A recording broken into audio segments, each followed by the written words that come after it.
episode of Coffee with Nic and Raj. I'm Nic, that's Raj, and we're still enjoying some good coffee. So today we're going to be talking about two holidays that are connected to our religious traditions of Universalism and Unitarian Universalism, and particularly for ours, also with the Christian tradition, which, as we talked about in the last episode, is a root of where Unitarian Universalism has emerged from. So what are you going to be talking about today? We are going to talk about a festival called Dussehra. Dussehra. India is vastly diverse in the way we celebrate our festival. The same festival could be celebrated a certain way in the south, could be celebrated in a different way in the north. So I'll try to explain the festival Dussehra, how it is celebrated in different parts of the country. Right. But the theme is going to be a common theme for that. Good. And I'm going to be talking about Easter and the meaning of Easter, which is similarly different for lots of different parts of Christianity. And Unitarian Universalism, even though we don't identify exclusively with Christianity any longer, still has some connection to this holiday of Easter. So, do you want to start us off? Yeah, I can start us off. So, like I said, Dussehra signifies the victory of good over evil. So, the legends and the history name this day as one when the Lord Rama is an avatar of Lord Vishnu, right? So, Lord Rama defeats the 10-headed monster or Ravana, right? Yeah, in a fierce battle. To save his wife, who's goddess Sita, who is also referred to as an embodiment of Mother Earth. Okay. So the story goes like this.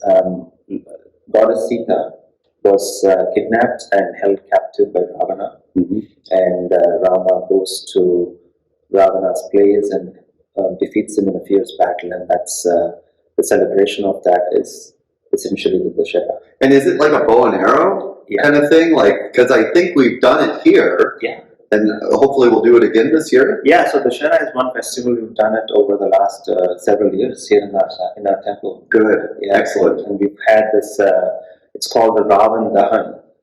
So you could have seen the 10-headed monster. Effigy. Yes, excellent. And it's a lot of fun, and it's usually around like October-ish. Yeah. Okay, good. So stay tuned. Stay tuned. Good.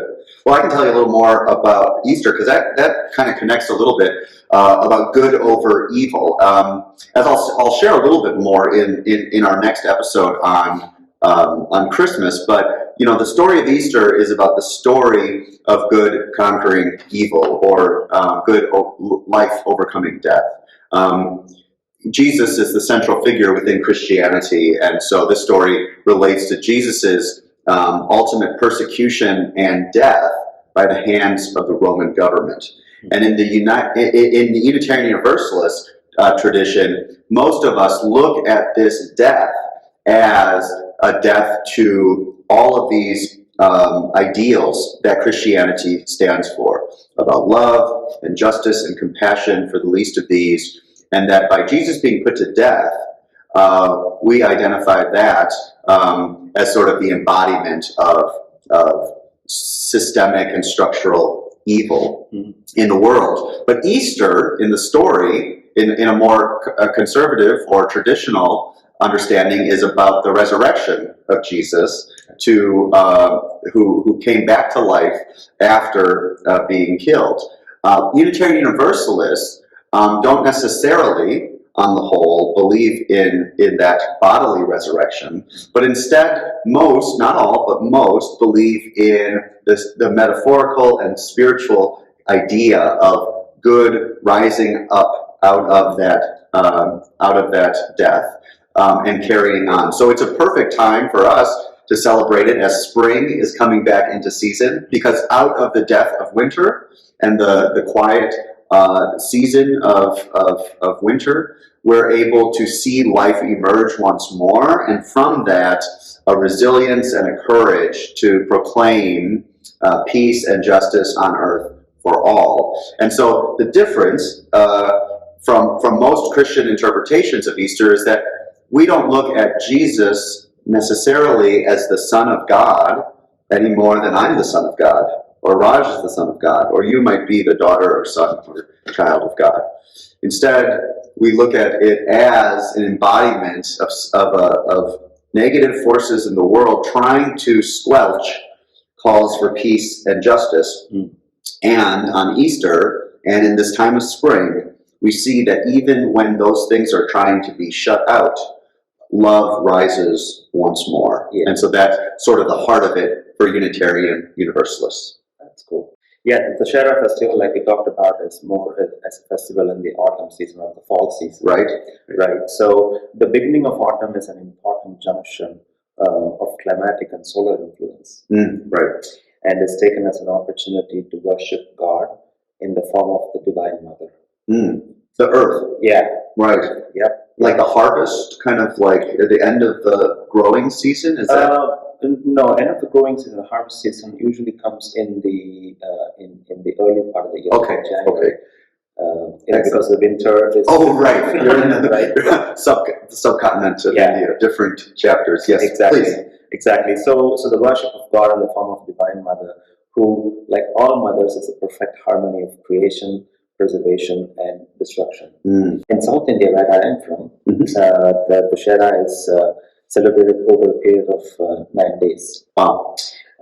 So we call Navratri. So Nav means 9. Yes. It's also said that the battle of Rama and Ravana lasted for that many days. Yeah. Right. So throughout the 9 days, we worship gods, and the significance for the first 3 days, the second 3 days, and the last 3 days.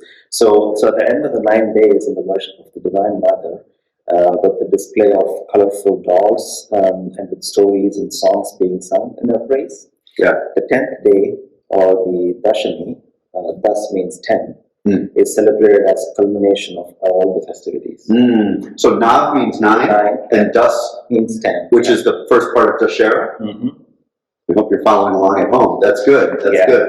So it's kind of a longer period of time that is of participation and observance in at least South India. At Easter, there is this sort of concept of a holy week.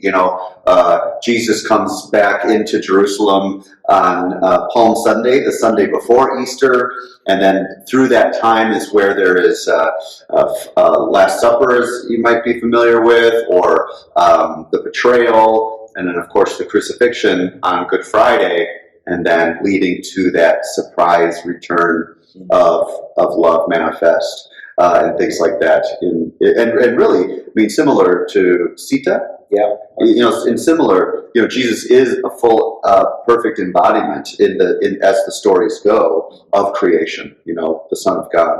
Yeah. So interesting, very interesting. Yeah. The day before Vijayadashmi is called the Saraswati Puja, when kids keep all their books and instruments in front of Goddess Saraswati, who's goddess of learning. Goddess of learning. Yeah. They take an oath to practice and study harder during the puja, and pray to the goddess Saraswati to bless them with qualities of focus and perseverance. Your kids do that?